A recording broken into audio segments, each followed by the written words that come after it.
तो guys, stock market में अपने पैसे लगाकर और कंपाउंडिंग का फायदा लेकर रिच बनने वाले इंडियन इन्वेस्टर ओपी काटा के बारे में आज बहुत ही कम लोग जानते हैं। उनके बारे में बहुत पहले ये कहा जाता था कि वो सेफ इन्वेस्टमेंट करना ज्यादा पसंद करते थे और उनके अकॉर्डिंग रियल एस्टेट से ज्यादा सेफ और अच्छी इन्वेस्टमेंट प्लेस दूसरी कोई नहीं थी। लेकिन साल 2007 में जब ओपी काटा अपने फाइनेंशियल एडवाइजर आशीष मोडानी से मिले, तब उस एडवाइजर ने काटा को ये एडवाइस दी कि आपको म्यूचुअल फंड में इन्वेस्ट करना चाहिए। नाउ जब मोडानी ने ओपी काटा को ये सजेशन दिया तो काटा को म्यूचुअल फंड के बारे में बिल्कुल नॉलेज नहीं थी और ना ही उनको ये पता था कि ये म्यूचुअल फंड काम कैसे करता है। पर अपने फाइनेंशियल एडवाइजर के कहने पर ओपी काटा ने म्यूचुअल फंड के एसआईपी में पैसे इन्वेस्ट करना शुरू कर दिए। बट जैसे ही उन्होंने अपनी इन्वेस्टमेंट की शुरुआत की, उसके तुरंत बाद ही साल 2008 में मार्केट में गिरावट आने लगी। इस मार्केट क्रैश को देखकर ओपी काटा बहुत परेशान हो गए और अपने फाइनेंशियल एडवाइजर को फोन पे फोन करने लगे। पर उनके एडवाइजर ने उनको शांत रहने को कहा और ये समझाया कि काटा जी, आपने अपने पैसे लॉन्ग टर्म के लिए इन्वेस्ट किए हैं, तो अभी आपको मार्केट के अप डाउन को अवॉइड करना चाहिए। अपने फाइनेंशियल एडवाइजर से सलाह मशवरा लेने के बाद काटा ने मार्केट स्टिमुलेशन पर ध्यान देना कम कर दिया। पर उन्हें फिर से टेंशन तब शुरू हुई जब साल 2012 और 2013 में उन्हें कुछ खास रिटर्न्स नहीं मिल रहे थे।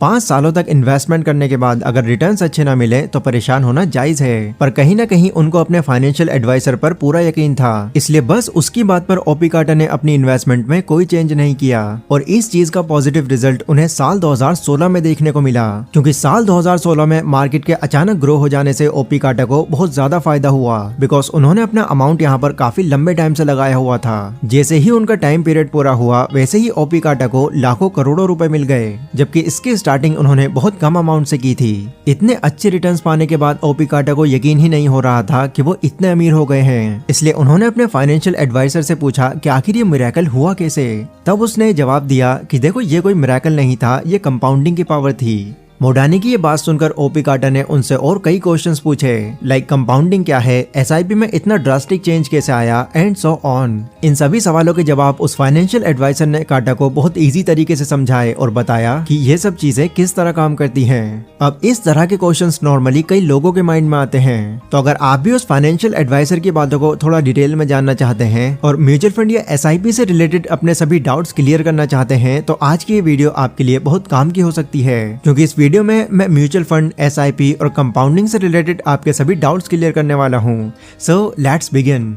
सबसे पहला सवाल जो ओपी काटा के माइंड में आया था वो था, ये म्यूचुअल फंड क्या है। लोग म्यूचुअल फंड को एक बहुत ही कॉम्प्लेक्स तरीके से एक्सप्लेन करते हैं, जिस वजह से नॉर्मल लोगों के लिए ये समझ पाना थोड़ा मुश्किल हो जाता है। पर म्यूचुअल फंड की जो डेफिनेशन मोडाना ने ओपी काटा को बताई वो बहुत ही सिंपल थी। मोडानी ने कहा, देखिए, म्यूचुअल फंड एक ट्रस्ट है जहाँ बहुत सारे लोग अपने पैसे लगाते हैं और फिर ये ट्रस्ट अपनी नॉलेज से इन पैसों को कई अलग अलग बिजनेसेस में इन्वेस्ट करते हैं। देन उन्हें इन इन्वेस्टमेंट से जो रिटर्न मिलता है वो उसे अपने इन्वेस्टर को उनकी इन्वेस्टमेंट के अकॉर्डिंग दे देते हैं। म्यूचुअल फंड के बारे में जानने के बाद ओपी काटा ने मोडानी से पूछा, अच्छा अब ये बताओ कि म्यूचुअल फंड मैनेज कैसे होता है। तो इस क्वेश्चन के जवाब में मोडानी ने कहा कि म्यूचुअल फंड 2 तरह से मैनेज किया जाता है, एक्टिवली मैनेज और पैसिवली मैनेज। वो म्यूचुअल फंड जिनको एक्सपर्ट हर वक्त मैनेज करते हैं और उन पर अपनी नजर गड़ा कर रखते हैं, उसे एक्टिवली मैनेज म्यूचुअल फंड कहते हैं। जिस म्यूचुअल फंड को एक्सपर्ट्स के द्वारा कंटिन्यूअसली मैनेज किया जाता है, उनकी ब्रोकरेज फीस भी ज्यादा होती है। लेकिन वहीं वो म्यूचुअल फंड जिन पर एक्सपर्ट्स की नजर हर वक्त नहीं होती और वो एक पर्टिकुलर रूल को ही फॉलो करते हैं, उस म्यूचुअल फंड को पैसिवली मैनेज म्यूचुअल फंड कहते हैं।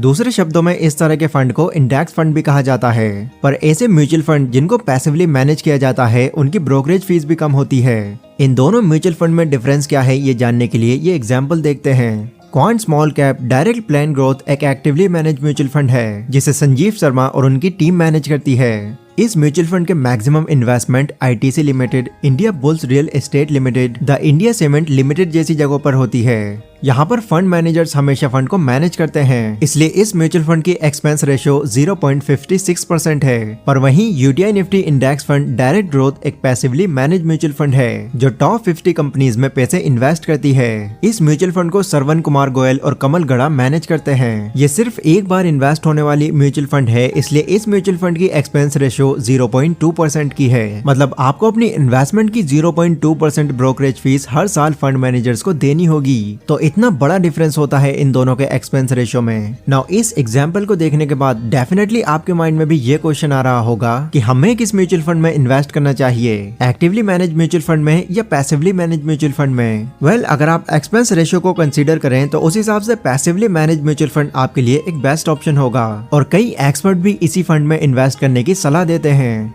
इन्वेस्टमेंट किंग वॉरेन बफेट ने भी अपने ज्यादातर पैसे म्यूचुअल फंड या यूं कहें कि इंडेक्स फंड में इन्वेस्ट किए हुए हैं, क्योंकि टॉप 50 कंपनीज में अपना पैसा लगाने से उनका इन्वेस्टमेंट रिस्क कम हो जाता है और उन्हें अच्छी रिटर्न्स मिलती हैं। अब ओपी कार्टर ने फिर से एक सवाल पूछा कि आगे अब वो अपने पैसे किस तरह इन्वेस्ट कर सकते हैं, मतलब वो थोड़ा थोड़ा करके इन्वेस्ट करें या फिर एक ही बार में पैसा लगा दें। उनके इस सवाल पर मोडानी ने कहा कि देखिए, म्यूचुअल फंड में आप किसी भी तरह से पैसा लगा सकते हैं, पर उनको लगाने का तरीका क्या है और वो काम कैसे करेगा मैं आपको वो बताता हूँ। अगर आप थोड़ा थोड़ा पैसा एक फिक्स टाइम पर देते रहोगे तो उसको SIP कहा जाएगा, यानी सिस्टमैटिक इन्वेस्टमेंट प्लान। इसमें आपको हर महीने एक पर्टिकुलर अमाउंट अपने म्यूचुअल फंड में इन्वेस्ट करना होता है, पर जब आप बहुत सारा अमाउंट अपना एक ही बार में इन्वेस्ट कर देते हैं तो उसको कहा जाता है वन टाइम इन्वेस्टमेंट।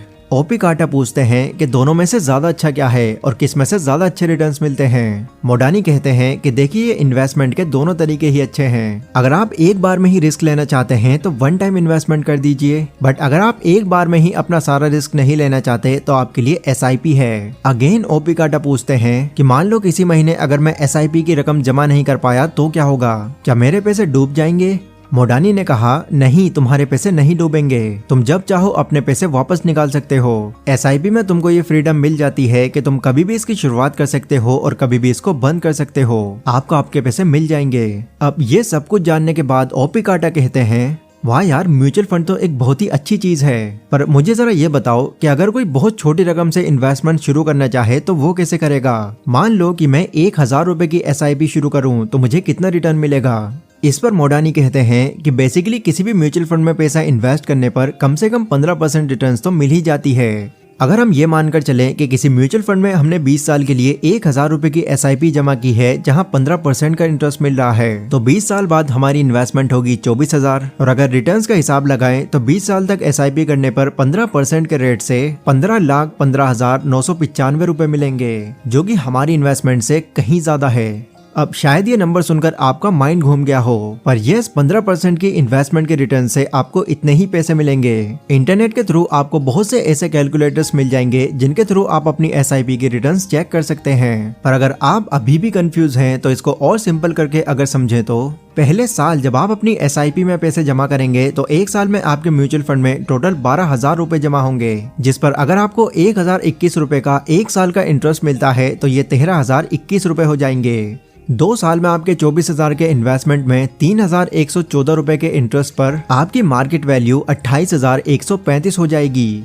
3 साल के 36,000 के इन्वेस्टमेंट पर 5544 रुपए के इंटरेस्ट रेट से आपकी मार्केट वैल्यू 45,679 रुपए हो जाएगी। 4 साल में 8,364 रुपए के इंटरेस्ट पर आपके 48,000 के इन्वेस्टमेंट की मार्केट वैल्यू 66,044 रुपए हो जाएगी। एंड 5 साल में 60,000 के इन्वेस्टमेंट पर 11,638 रुपए के इंटरेस्ट से आपके इन्वेस्टमेंट की मार्केट वैल्यू 89,682 रुपए हो जाएगी। ऐसे ही हर साल जैसे जैसे SIP के थ्रू आपकी इन्वेस्टमेंट का अमाउंट बढ़ेगा, वैसे वैसे ही इंटरेस्ट और मार्केट वैल्यू भी बढ़ती चली जाएगी। और 20 साल कंप्लीट होने पर आपकी इन्वेस्टमेंट पर आपको 2,09,165 रुपए बतौर इंटरेस्ट मिलेंगे और आपकी इन्वेस्टमेंट मार्केट वैल्यू 15,15,955 हो जाएगी। तो ये होती है गाइस कंपाउंडिंग की पावर, जो लंबे वक्त में दिखाई देती है, लेकिन तब जब आप कंटिन्यूसली इन्वेस्टमेंट करते हैं। और जैसा कि मैं पहले ही बता चुका हूं कि अगर आप निफ्टी 50 इंडेक्स फंड में अपनी SIP शुरू करते हैं तो लॉन्ग रन में आपके पैसे बढ़ने के चांसेस कई गुना तक बढ़ जाएंगे। ये सब बातें बताने के बाद मोडानी थोड़ा रुकता है और फिर कहता है, देखिए, शेयर मार्केट बहुत फ्लक्चुएट करती है, तो हो सकता है कि जैसा आप अंदाजा लगाएं आपकी इन्वेस्टमेंट की मार्केट वैल्यू उतनी ना हो, पर आपको मार्केट की वोलेटिलिटी पर ध्यान ही नहीं देना है, क्योंकि अगर आप इस पर ध्यान देंगे तो कंपाउंडिंग का फायदा कभी नहीं ले पाएंगे।